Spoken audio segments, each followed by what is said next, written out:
Blog Talk Radio.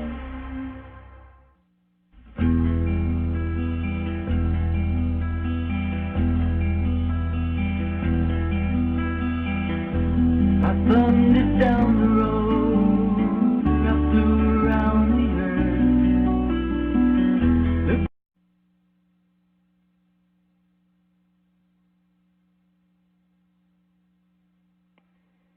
Good morning, listeners. This is Tea Party Radio. This is your host, Dale Robertson and David Toy. Good morning, David. We got a caller online right off the bat. Caller? Well, that's wonderful. And good morning to you, Dale. I wonder who's calling in so promptly. Hey, can you hear me? Go ahead. Caller, go ahead. My name is Brian from USWGO. I'm here to ask you a question. All right, ask away. So, what do you hope to achieve with the Tea Parties? Well, personally, I would like to see America returned to the values set forth in the Declaration of Independence and in the Constitution, including the Bill of Rights, as constructed by our founding fathers. See the federal government reduced in size and power to where it was supposed to be in the first place. See states and individual rights returned. See a return to the free market and freedom for individuals, freedom of choice. I would like to see America more like the America I grew up in many, many years ago. How about you, Dale?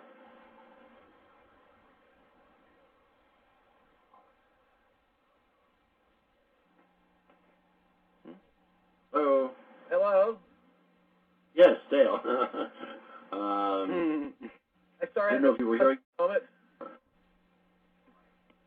So, what was your... Go ahead, David.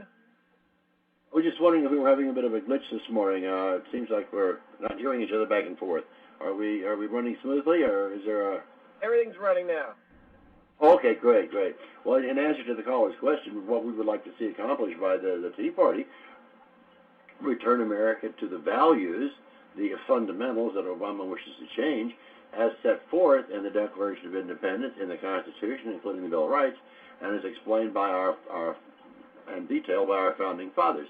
I would like to see a smaller, less powerful central government and return more of the power and rights to the individual states and into the individuals themselves.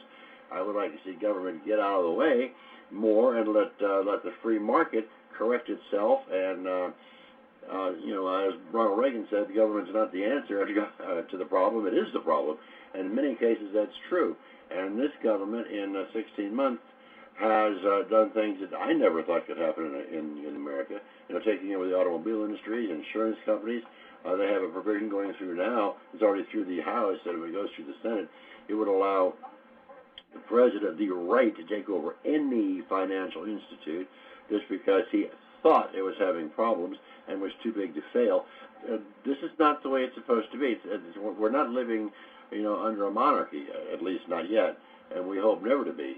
Would you kind of agree with that, Dale?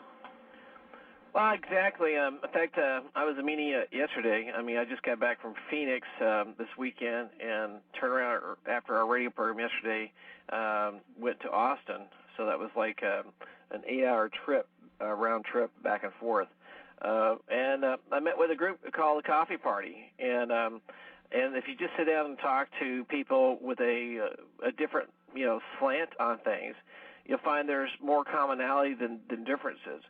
But the problem is that we get so caught up in what our agenda is that we are allowing government to expand, and the Tea Party is all about is reducing the size of government, streamlining government, to say, look, you know what, I may disagree with this other person here, but I don't disagree to the point that government needs to expand.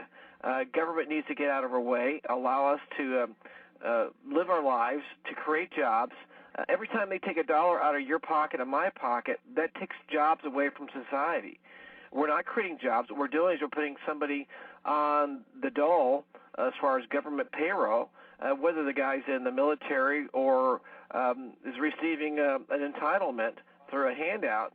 That money's taken away from society. It's not creating a jobs, but it's getting the money to somebody who's going to oftentimes, if you're somebody at the low end economic spectrum, they may be using it for ulterior motives. That's not benefiting their life.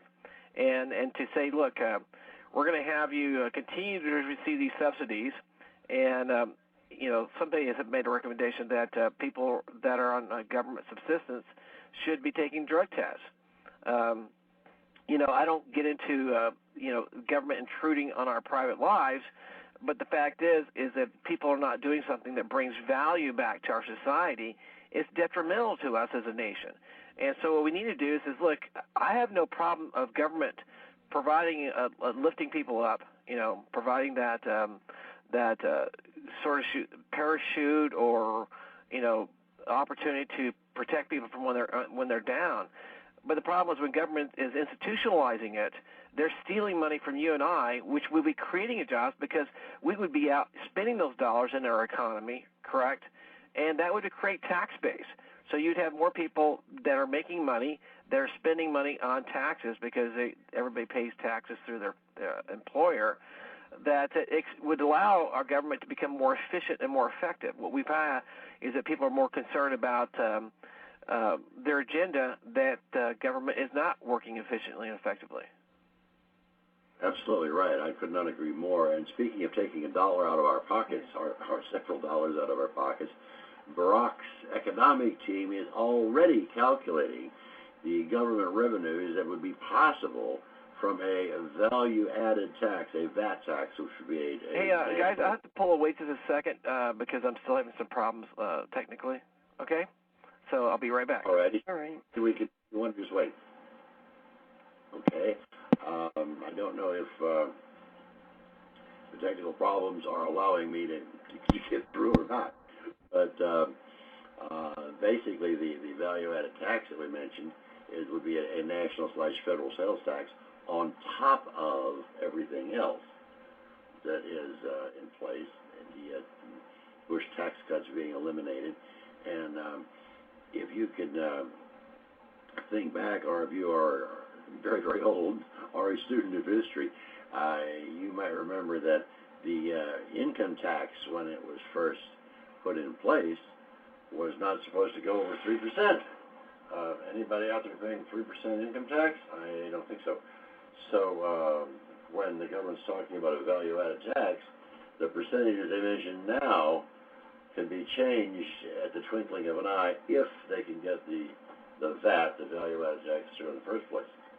So we've had some technical difficulties, but we're back on the air. Dave, are you there? Yes, sir. Okay, so we're back on the air. Family.